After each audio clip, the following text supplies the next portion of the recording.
ओम शांति। आज सुनते हैं 3 दिसंबर 70 के मधुर महावाक्य।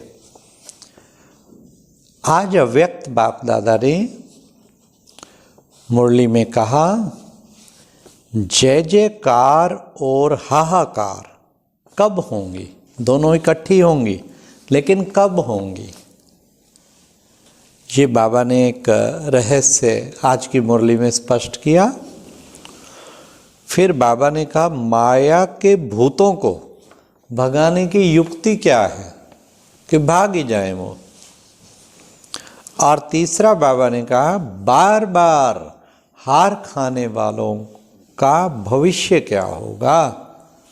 तो सुनते हैं बाबा के 3 दिसंबर 70 की मुरली से अव्यक्त बाप दादा के महावाक्य। मुरली का टाइटल है, सामना करने के लिए कामनाओं का त्याग। आज हरेक को अव्यक्त स्थिति का अनुभव करा रहे हैं, हरेक यथाशक्ति अनुभव कर रहे हैं। कहाँ तक हरेक निराकारी और अलंकारी बने हैं वह देख रहे हैं। दोनों ही आवश्यक हैं।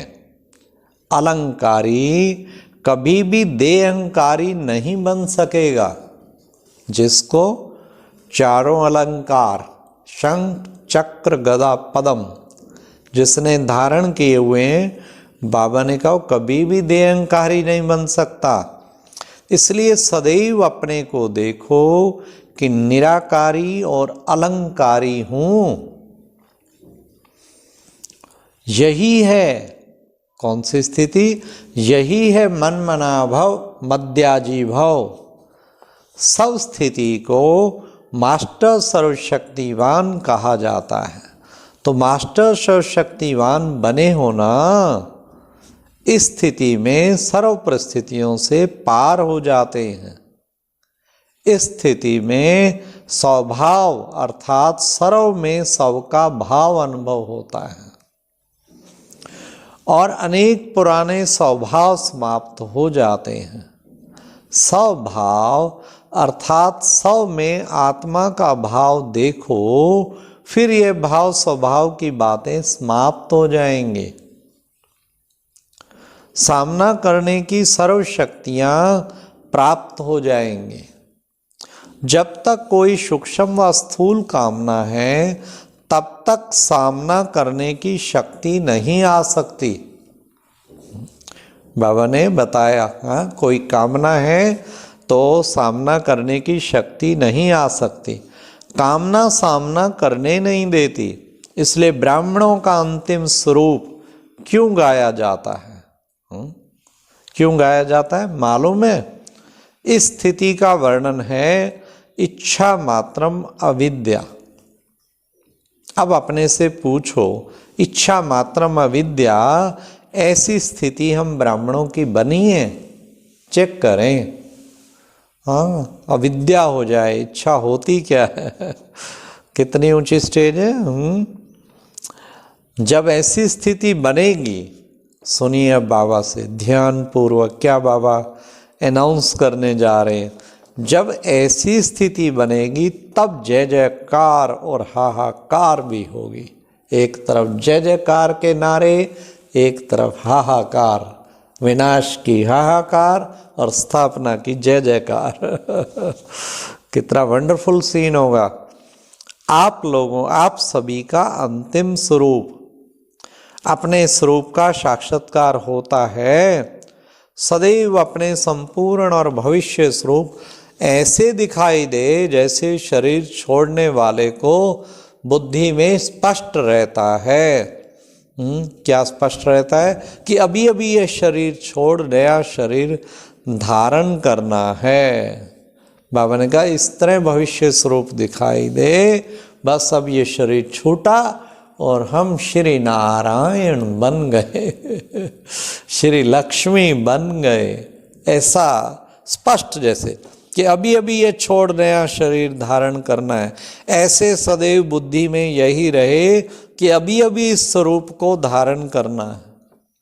जैसे स्थूल चोला बहुत जल्दी धारण कर लेते हो, वैसे संपूर्ण स्वरूप धारण करो। बहुत सुंदर और श्रेष्ठ वस्त्र सामने रख देखते फिर पुराने वस्त्र को छोड़ वह नया धारण करना क्या मुश्किल लगता है? हाँ, क्या मुश्किल होता है? ऐसे ही जब अपने श्रेष्ठ संपूर्ण स्वरूप व स्थिति को जानते हो, सामने है, तो फिर ये संपूर्ण श्रेष्ठ स्वरूप धारण करने में देरी क्यों? कोई भी अहंकार है तो वह अलंकारहीन बना ही देता है। इसलिए निरहंकारी और निराकारी फिर अलंकारी, इस स्थिति में स्थित होना सर्वात्माओं के कल्याणकारी बनने वाले ही विश्व के राज्य अधिकारी बनते हैं। जब सर्व के कल्याणकारी बनते हो तो क्या जो सर्व का कल्याण करने वाला है वह अपना अकल्याण कर सकता है क्या? कर सकता है? नेवर बाबा, नेवर।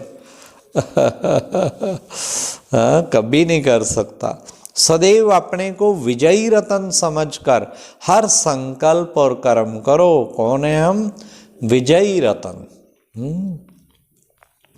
मास्टर सर्वशक्तिवान कभी हार नहीं खा सकते। हार खाने वाले को न सिर्फ हार लेकिन धर्मराज की मार भी खानी पड़ती है।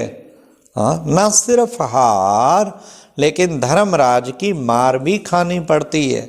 क्या हार और मार मंजूर है? अब हार खाते हो, हार के पहले मार सामने देखो। मार से भूत भी भागते हैं। हाँ, तो मार को सामने रखने से भूत भाग जाएंगे। हाँ, धर्मराज के डंडे, वो मार को याद रखेंगे ना तो बाबा कहते भूत भाग जाएंगे। अब तक हार खाना किन्हों का काम है?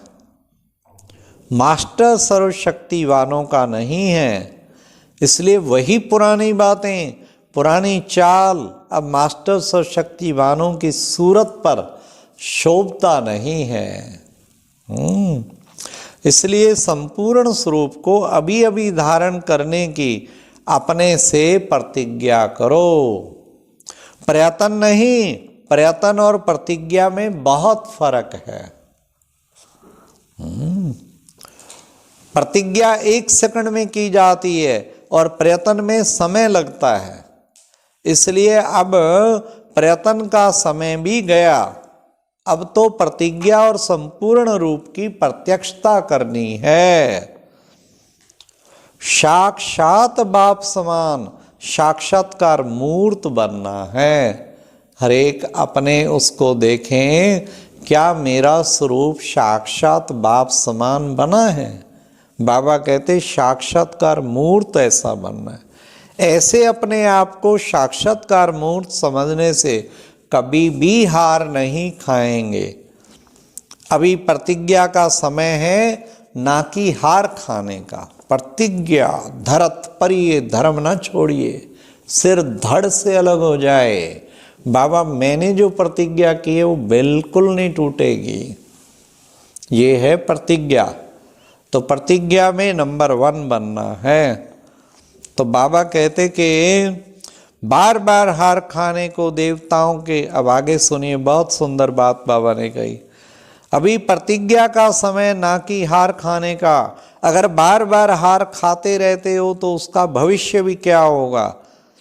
ऊंचे ऊंचे पद तो नहीं पा सकते। बार बार हार खाने वालों को देवताओं के हार बनाने वाले बनना पड़ेगा। जितना ही बार बार हार खाते रहेंगे उतना ही बार बार हार बनानी पड़ेगी। रतन जड़ित हार बनते हैं ना। अब ये है प्यारे बाबा का बहुत सुंदर संदेश। इसलिए प्रतिज्ञा में मजबूत बनना है।